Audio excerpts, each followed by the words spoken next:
حميد مجيد.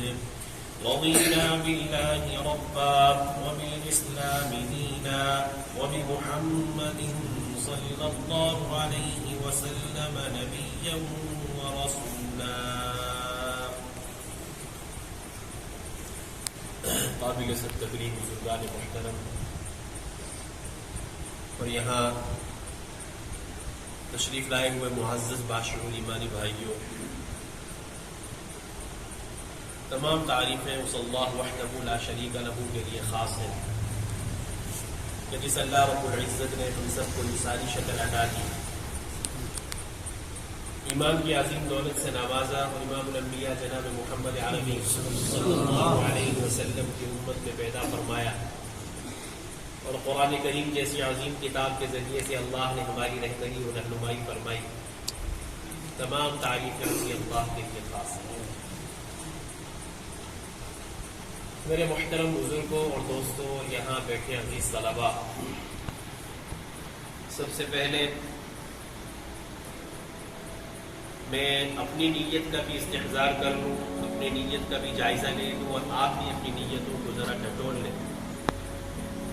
اللہ کے نبی صلی اللہ علیہ وسلم کے فرمان کی روشنی میں اگرچہ ہمارے اس بیٹھنے پر، اس نسبت پر جو کچھ ہم کہیں گے سنیں گے، اللہ کے یہاں اس مجلس کی بہت بڑی قدر و قیمت ضرور ہے، اس میں کوئی دو رائے نہیں. ہم خالصتاً اللہ کے لیے یہاں آئے ہیں، لیکن کسی بھی نیک عمل کے کرنے سے پہلے اپنی نیتوں کو ٹٹولنا اور جانچنا بہت ضروری ہے. یہ زندگی کا اصول یاد رکھنا چاہیے. کسی بھی نیک عمل سے پہلے اپنی نیتوں کا جائزہ لینا چاہیے کہ میں یہ عمل کس لیے کر رہا ہوں. اس لیے کہ ہم بسا اوقات پتہ نہیں کئی انبار نیکیوں کے گھر جاتے ہیں، لیکن اللہ نہ کرے اگر نیت کا فساد ہوا تو اللہ کو ہمارے اعمال میں سے کسی بھی عمل کی ضرورت ہو نہ اللہ کے یہاں ہمارے کسی عمل کی کوئی قدر و منزلت ہو. اس لیے میں اپنی نیت کا استحضار اس معنی کر کروں، میں چونکہ آپ کے سامنے ایک واعظ کی حیثیت سے بیٹھا ہوں، اللہ پاک مجھے میرے نفس کے شر سے بچائے.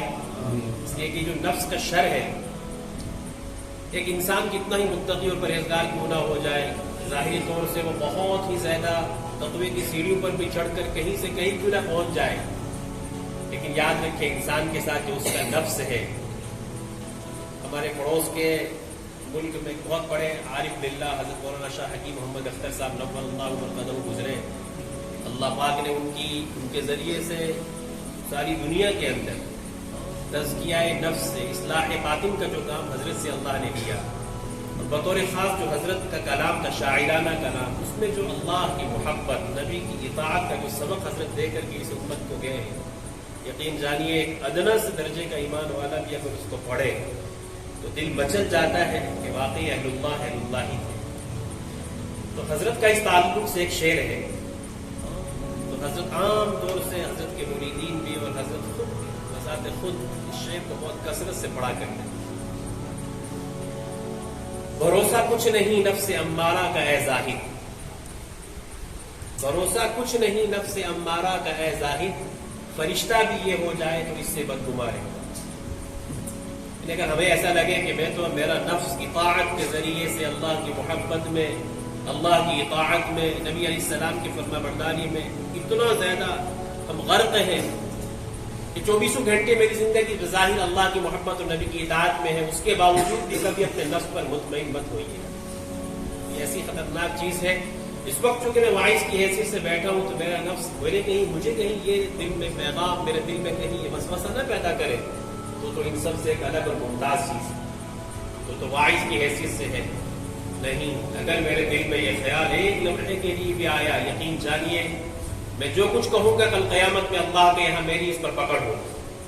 اس لیے میں اس نیت سے آپ کے سامنے کہوں گا کہ اپنے بڑوں کا بتایا ہوا سبق، کیونکہ یہ اصلاحی مجلس ہے، یہ اصلاح کے نام سے، یہ عنوان سے یہ مجلس جو ہے منعقد کی گئی ہے. تو نیت اس بات کی کروں کہ اللہ مجھ سے وہ بات کہلوا دے جو میری بھی اصلاح کا ذریعہ بنے اور آپ کی بھی اصلاح کا ذریعہ بنے. اور آپ اپنی نیتوں کا جائزہ اس معنی کر لیں، اس نیت سے نہ بیٹھے کہ اگر قاری صاحب کو ایسی بات کہیں گے جو بہت اچھی ہوگی تو آہ واہ کریں گے، مدح کے کلمات کہیں گے، اور اگر اللہ نہ کرے کوئی ایسی کمزور بات کہہ دی گئی تو ہم اس کو جو ہے ان کی مذمت بیان کریں گے، لوگوں کے سامنے کہیں گے اسے کچھ بولنا ہی نہیں آتا. تو اس نیت سے نہ بیٹھے، ورنہ بیٹھنا لغو اور بیکار ہے. اس لیے پہلے نیتوں کا استحضار کر لیں، صرف اور صرف اللہ کی رضا کے لیے. اے اللہ، اس تیرے گھر کے اندر اس تیرے بندے کے ذریعے سیاسی بات کروا دے جو میرے لیے ہم سب کے لیے نہ ہو. یہ جذبے کے ساتھ یہاں پہ اللہ پاک مجھے حق کہنے کی، حق سننے کی، حق سمجھنے کی، اور پھر زندگی میں اس کو عمل آنے کی اللہ آپ سب کو توفیق عطا فرمائے. میرے ایمان والے بھائیوں، اس پرفتن دور کے اندر اس میں کوئی دو رائے نہیں، اس میں کوئی شک اور شبہ کی گنجائش ہے ہی نہیں. نبی علیہ السلام والسلام کے فرامین کی روشنی میں یہ وہی دور ہے جس دور کے تعلق سے اللہ کے نبی صلی اللہ علیہ وسلم فرما کر کے گئے تھے کہ قرب قیامت میں ایسے آسمان سے بارش کی قطروں کی طرح فطرے برسے، كوقع المطر في بيوتكم، جیسے تمہارے گھروں پر بارش برستی ہے. جیسے بھی پچھلے دنوں میں ہم نے بارش کا ایک طوفان دیکھا. نبی علیہ السلام والسلام اپنی زبان مبارک سے فرما کر کے گئے بہت پہلے. اس سے زیادہ اور کیا فرما سکتے تھے آقا صلی اللہ علیہ وسلم؟ اب اندازہ لگائیے، اللہ کے نبی علیہ السلام جب مبعوث کیے گئے، نبوت سے سرفراز کیے گئے، اس وقت اللہ کے نبی علیہ السلام نے فرمایا تھا انا والساعة كهاتين، میں اور قیامت. اس طریقے سے اشارہ کر کے اللہ کے نبی علیہ السلام نے فرمایا میں اور قیامت اس طریقے سے، جس طرح یہ دو انگلیاں ملی ہوئی ہیں، میں آئے لیکن قیامت آئی کیا. اور اپنی زبان مبارک سے نبی کریم صلی اللہ علیہ وسلم نے قرب قیامت کی جو علامات بتلائی ہیں، احادیث مبارکہ کے اندر اس کا مطالعہ کرنے سے پتہ چلتا ہے چند بڑی علامات کو چھوڑ کر کے اکثر وہ علامات جو آقا نے اس امت کے سامنے رکھی تھی وہ حقوق پذیر ہو چکے ہیں. اب اندازہ لگائیے، اللہ کے نبی صلی اللہ علیہ وسلم نے ایک موقع پر فرمایا تھا کہ میری امت پر ویسے ہی حالات آئیں گے جیسا کہ بنی اسرائیل پر آئے. اس موقع پر جو اللہ کے نبی علیہ السلام نے الفاظ استعمال کیے، حذو النعل بالنعل، کہ جس طریقے سے ایک جوتا دوسرے جوتے کے برابر ہوتا ہے. ہم بھی جب بھی چپل جوتا لینے کے لیے جاتے ہیں تو ایک بڑا اور ایک چھوٹا نہیں لیتے، دونوں جوتے ایک سائز کے لیتے ہیں. اللہ کے نبی علیہ السلام نے فرمایا جس طریقے سے بنی اسرائیل پر حالات آئے ویسے میری امت پر بھی حالات آئیں گے جیسے ایک جوتا دوسرے جوتے کے برابر ہوتا ہے. اور پھر آگے نبی علیہ السلام نے اس کی وضاحت کرتے ہوئے فرمایا کہ اگر بنی اسرائیل میں کسی نے اپنی ماں کے ساتھ زنا کیا ہوگا تو میری امت میں بھی ایسے لوگ پیدا ہوں گے جو ماں سے زنا کریں. بظاہر یہ سن کر کے کتنا عجیب لگتا ہے کہ ایسی نوبت بھی آئے گی، ایسے حالات بھی پیدا ہوں گے. میرے ایمان والے بھائیوں، ہم اللہ سے اس بات کی دعا کریں کہ اللہ پاک ایسے حالات کے آنے سے پہلے اگر ہمیں اللہ پاک اپنے کرم سے اٹھا لے دنیا میں، تو یاد رکھیے یہ تعلیم ہمیں نبی علیہ السلام کے ذریعے سے بھی ملی ہے. یہ فتنوں کے زمانے میں اللہ کے نبی علیہ السلام نے خود اللہ سے کیا مانگا ہے، اس بات کو بھی ذرا سن لیجیے. نبی علیہ السلام کی ایک مشہور و معروف دعا ہے، اللہم انی اسألک فعل الخیرات وترک المنکرات. اے اللہ میں تجھ سے سوال کرتا ہوں نیکی کے کاموں کے کرنے کی، وترک المنکرات اور منکرات کو چھوڑنے کی، وحب المساکین اور مساکین سے محبت کا سوال کرتا ہوں. اور آگے آقا صلی اللہ علیہ وسلم نے کیا مانگا، وَإِذَا أَرَدْتَ بِعِبَادِكَ فِتْنَةً، ایک روایت میں وَإِذَا أَرَدْتَ بِقَوْمٍ فِتْنَةً فَتَوَفَّنِي غَيْرَ مَفْتُونٍ. اے اللہ جب آپ اپنے بندوں کو فتنے میں مبتلا کرنا چاہیں تو فتنے میں مبتلا کرنے سے پہلے مجھے اپنے پاس بلا لیجیے. فتنہ اتنی خطرناک چیز ہے، قرب قیامت کا دور ہے، فتنوں کا دور ہے. ہم کانوں سے سنتے ہیں فتنوں کو، آنکھوں سے دیکھتے ہیں فتنوں کو، دماغ سے سوچتے ہیں فتنوں کو، ہاتھ استعمال ہوتے ہیں فتنوں کے اندر. کہاں سے بچے گی یہ امت فتنوں سے؟ لیکن آخر جب تک جینا ہے، آخر جب تک یہ زندگی ہے، جب تک ہماری یہ سانسیں چل رہی ہیں، تب تک ہمیں کچھ نہ کچھ کر کے اپنے ایمان کو بچانے کے لیے محنت تو کرنی ہی پڑے گی. ہم یہ اللہ کے سامنے نہیں کہہ سکیں گے اے اللہ ہم تو فتنوں کے دور کے لوگ تھے، ہم تو کیسے بچاتے اپنے ایمان کو. اللہ کے سامنے یہ عذر نہیں چل سکے گا. اللہ کے سامنے یہ عذر قابل قبول نہیں ہوگا، کیسے ہی دور کیوں نہ آ جائے، لیکن اگر ہم زندہ ہیں تو اس حالت میں زندہ رہے کہ ہم اللہ کی منشا اور نبی علیہ الصلوۃ والسلام کے طریقے کے مطابق زندگی گزاریں گے، شریعت و سنت کو فالو کریں گے، اللہ کی ذات سے پر امید رہیے کہ جس اللہ نے اپنے کرم سے ایمان کی دولت دی ہے وہ اللہ آپ کے ایمان کی حفاظت بھی کرے. لیکن شرط یہ ہے ہم اللہ کی محبت اور نبی کی اطاعت میں زندگی گزاریں. ہم میں اور صحابہ کرام میں پتہ کیا فرق تھا؟ بہت سارے فرق تھے، من جملہ ایک بہت بڑا فرق اور میرے اور آپ کے اور صحابہ کے درمیان میں وہ یہ تھا کہ صحابہ کرام نبی کریم صلی اللہ علیہ وسلم کی منشا کو سمجھ جاتے تھے. اور ہم کیسے لوگ ہیں؟ اللہ کا حکم سامنے موجود ہے قرآن کی شکل میں. ہم کیسے لوگ ہیں؟ نبی علیہ الصلوۃ والسلام کے احکامات، نبی علیہ السلام کی زبان مبارک سے نکلے ہوئے اقوال احادیث کی کتابوں کی شکل میں ہمارے سامنے واضح تر ہو کر کے موجود ہونے کے باوجود اللہ ہم سب کے حال پر رحم فرمائے، سامنے کھلی کتاب ہونے کے باوجود ہم ٹھکرا کر کے چلے جاتے ہیں. یہ فرق ہے میرے اور آپ کے اور صحابہ کرام کے درمیان. صحابہ تو اللہ کے نبی کی منشا کو سمجھ جاتے تھے کہ ہمارے نبی ہم سے یہاں کیا چاہتے ہیں.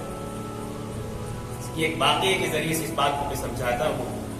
اللہ کے نبی صلی اللہ علیہ وسلم کبھی کبھی رات کو گشت لگایا کرتے تھے، صحابہ کے حال احوال کو جانتے تھے کہ کون صحابی کس حال میں ہے، کیا کر رہا ہے. تو اللہ کے نبی علیہ الصلوۃ والسلام حضرت ابوبکر صدیق رضی اللہ تعالیٰ عنہ کے گھر کے پاس سے گزرے تو دیکھا کہ حضرت ابوبکر صدیق رضی اللہ تعالیٰ عنہ قرآن کی تلاوت کر رہے لیکن بہت پست آواز کے ساتھ. آگے چلے، حضرت عمر رضی اللہ تعالیٰ عنہ کے گھر کے پاس پہنچے، دیکھا کہ وہ قرآن کی تلاوت کر رہے لیکن بلند آواز کے ساتھ. صبح کو اللہ کے نبی صلی اللہ علیہ وسلم کی مجلس لگی ہے، صحابہ تشریف فرما ہوئے ہیں. تو اللہ کے نبی صلی اللہ علیہ وسلم نے پوچھا کہ ابو بکر قرآن کی تلاوت کر رہے تھے بہت پست آواز کے ساتھ، کیا وجہ تھی؟ تو حضرت ابو بکر صدیق رضی اللہ تعالیٰ عنہ نے جواب دیا، اے اللہ کے نبی صلی اللہ علیہ وسلم، اسمعت من ناجیت، جس ذات سے سرگوشی کر رہا تھا، جس کو سنا رہا تھا وہ ذات تو سن رہی تھی، اس لیے آہستہ پڑھ رہا تھا. جب آگے چلے ہیں تو حضرت عمر رضی اللہ تعالیٰ عنہ کو قرآن چونکہ زور سے پڑھتے ہوئے سنا تھا تو پوچھا، عمر آپ زور سے کیوں پڑھ رہے تھے؟ تو حضرت عمر رضی اللہ تعالیٰ عنہ نے فرمایا، اوقظ الوسنان واطرد الشیطان، کہ میں سوئے ہوں کو جگا رہا تھا اور شیطان کو بھگا رہا تھا. غور کیجئے، اللہ کے نبی علیہ الصلوۃ والسلام کی یہ دو صحابہ، ایک ابو بکر صدیق ہیں، ہمارے عقیدے کے مطابق بعد از انبیاء اہل سنت والجماعت سے متفقہ عقیدہ ہے، بعد از انبیاء دنیا میں سب سے اگر بزرگ ترین عظیم ترین اگر کوئی ہستی ہے تو وہ سیدنا ابو بکر صدیق رضی اللہ تعالیٰ عنہ کی ذات گرامی. ان کا جواب اپنی جگہ درست، ان کی دلیل اپنی جگہ درست، حضرت عمر کی دلیل اپنی جگہ درست. لیکن نبی علیہ الصلوۃ والسلام نے اتنے عظیم المرتبہ صحابی ہونے کے باوجود آگے ان کو بھی تعلیم کیا فرمایا؟ حضرت ابو بکر سے فرمایا، ارفع قلیلا، ابو بکر اپنی آواز کو ذرا بلند کیجیے. اور حضرت عمر سے فرمایا، اخفض قلیلا، اپنی آواز کو تھوڑا پست کیجیے. تو یہاں پر عجیب بات لکھی گئی ہے محدثین کی طرف سے کہ اب تک حضرت ابو بکر کا جو قرآن آہستہ پڑھنا وہ ان کی اپنی منشا ہے، حضرت عمر کا زور سے قرآن پڑھنا وہ ان کا اپنا طریقہ کار تھا. لیکن اب اللہ کے نبی علیہ السلام ان کو یوں بتلا رہے ہیں، اللہ کے نبی علیہ السلام ان کو یوں تعلیم دے رہے، اب تک جو کچھ تم کر رہے تھے وہ تمہارا اپنا طریقہ تھا، میرا طریقہ اور میری تعلیم یہ ہے کہ قرآن کو ایسے کرو. پھر آگے اللہ کے نبی علیہ الصلوۃ والسلام کا یہ حکم، اللہ کے نبی علیہ الصلوۃ والسلام کا حضرت ابو بکر اور عمر کو یوں کہنا، یہ قرآن کریم کی اس آیت کے عین مطابق ہے 15ویں پارے کی، وَلَا تَجْهَرْ بِصَلَاتِكَ وَلَا تُخَافِتْ بِهَا وَابْتَغِ بَيْنَ ذَلِكَ سَبِيلًا، یہ درمیان کے راستے کو اختیار کرو. تو اللہ کے نبی صلی اللہ علیہ وسلم نے اپنے صحابہ کو یہ تعلیم دی کہ اب تک طریقہ تمہارا اگرچہ صحیح ہو لیکsen طریقہ وہ پسندیدہ اور مقبول ہے اللہ کے نزدیک جو نبی علیہ السلام چاہتے ہیں. اپنی زندگی کا ذرا محاسبہ کریں ہم، ہے نا، کیونکہ اصلاحی مجلس ہے نا، اصلاح کے نام سے ہم سب بیٹھے ہیں یہاں پر. اگر ہم ایک لمحے کے لیے اللہ کے گھر میں بیٹھ کے بات ہو رہی ہے مجھ سمیت، ہم کتنے بڑے ظالم ہیں اللہ کی بارگاہ میں، اللہ کے نبی کی بارگاہ میں کتنے بڑے ظالم ہیں. ہمارے سامنے اللہ کا قرآن کھلی کتاب کی شکل میں، نبی علیہ السلام کی فرامین کھلی کتاب کی شکل میں، یقیناً آپ میں سے بہت سے ایسے ہوں گے، یقیناً آپ میں سے بہت سے ایسے ہوں گے جو اس طرح کا دغدغی رکھتے ہوں، لیکن بحیثیت مجموعی اس امت کے حالات کو اگر دیکھیں، اللہ کی قسم اس وقت ساری امت اللہ سے بھی بغاوت میں ہے اور اللہ کے نبی سے بھی بغاوت میں، کھلم کھلا بغاوت پر ہم اترے ہوئے ہیں۔ جس اللہ نے عزت دی، جس اللہ نے روزی دی، جس اللہ نے جان دی، جس اللہ نے سب کچھ دیا، سارا کچھ میرے اللہ کا دیا ہوا، ہم اس اللہ کی دی ہوئی نعمتوں کی کیا قدردانی کرتے ہیں؟ اور ہمارے پاس اللہ کی نعمتوں میں سے دو بڑی نعمتیں، ایک ہے صحت کی نعمت اور ایک ہے فرصت کی نعمت۔ یہی دو نعمتیں اس امت میں سب سے زیادہ، اس امت یہی ان دو نعمتوں کو یہ امت ضائع کر رہی ہے کہ ابھی صحت کی نعمت پاس میں ہے، ابھی کچھ کر سکتے ہیں، ابھی قرآن کھول کر کے پڑھ سکتے ہیں، لیکن ابھی نہیں پڑھنا ہے، ابھی نہیں پڑھنا ہے، ابھی نہیں پڑھ سکتے۔ ابھی آپ اٹھ کر کے نماز پڑھ سکتے ہیں، کھڑے ہو کر کے اللہ کے سامنے 2 رکعت نماز پڑھ کر کے اپنی ضرورتوں کو اللہ کے سامنے رکھ سکتے ہیں، لیکن نہیں اٹھ رہے، نہیں کھڑے ہو رہے، اللہ کے سامنے نہیں جھک رہے۔ اور پھر جب یہ صحت کی نعمت چلی جائے گی، پھر احساس ہوگا، پھر چاہیں گے بھی اللہ کی قسم تو نہیں کر سکے گا۔ اسی کو آقا صلی اللہ علیہ وسلم نے فرمایا، نعمتان مغبون فیہما کثیر من الناس الصحۃ والفراغ۔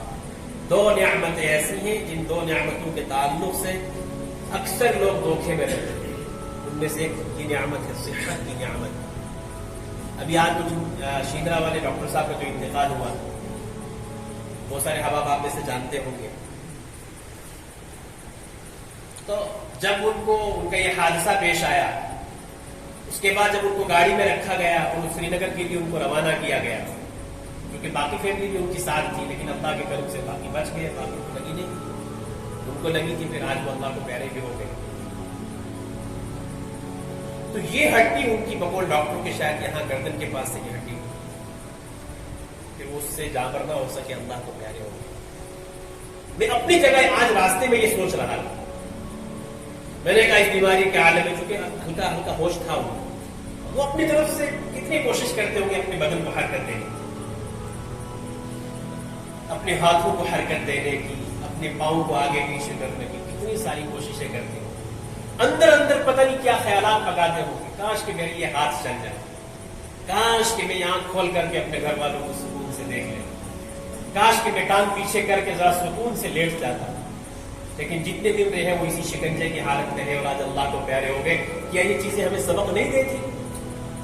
کیا یہ چیزیں ہمیں سبق نہیں دیتی کہ اللہ کی نعمت کی ہم کتنی ناقدری کرتے ہیں؟ کھڑے ہو کر کے نماز پڑھ سکتے ہیں، لیکن کیا مجال ہے؟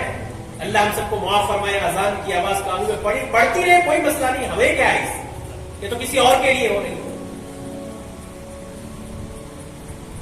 کیا یہ حقیقت نہیں ہم اللہ کے ساتھ، کہ ہم اللہ کے ساتھ اللہ کی محبت کا اللہ کو یہی صلہ دے رہے ہیں؟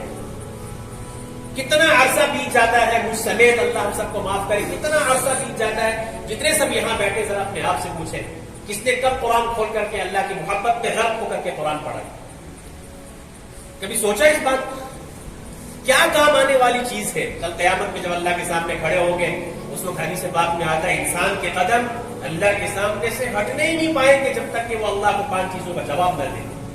ان میں سے ایک یہ سوال ہوگا، عن عمرہ فیما افنا وعن شبابہ فیما ابلا۔ اس عمر کے تعلق سے اللہ کے یہاں سوال ہوگا، سوال کرنے والی ذات اللہ کی ہوگی۔ اور کیجئے، آج کوئی دنیا کا عہدیدار یا ایک سپاہی اپنے افسر کے سامنے جب کھڑا ہوتا ہے تو اس کی کیفیت کیا ہوتی ہے؟ ٹانگیں کپکپا رہی ہوتی ہیں، ایک قسم کا سر پہ بوجھ ہوتا ہے، پتہ نہیں کیا ہوگا میرے ساتھ۔ وہ منظر کیسا ہوگا جب اللہ کے سامنے کھڑا کیا جائے گا؟ تو قرآن نے اس کو کہا، یوم یقوم الروح والملائکۃ صفا لا یتکلمون الا من اذن له الرحمن۔ کوئی نہیں بول سکے گا اللہ کے سامنے۔ آپ یہ مت سمجھیے گا کہ ہاں اللہ کے سامنے چرب زبانی سے کام لے لیں گے، اللہ کے سامنے باتوں سے چلا لیں گے کام اپنا۔ لا یتکلمون، کوئی نہیں بول سکے گا اللہ کے سامنے، الا من اذن له الرحمن، مگر وہی جس کو رحمان اجازت دے، وقال صوابا، اور وہ بات بھی ٹھیک ٹھیک کرے، اسی کو اجازت ملی کہ اللہ کے سامنے بات کرنے کی۔ اور وہ منظر کیسا ہوگا؟ لمن الملک اليوم، آج کس کی بادشاہت ہے، آج کس کا دبدبہ ہوگا؟ للہ الواحد القہار، اس روز صرف اللہ کی چلے گی، یوم لا تملک نفس لنفس شیئا، کوئی کسی کے کوئی بھی کام نہیں آئے گا اس روز، تو تمام تر حکومت صرف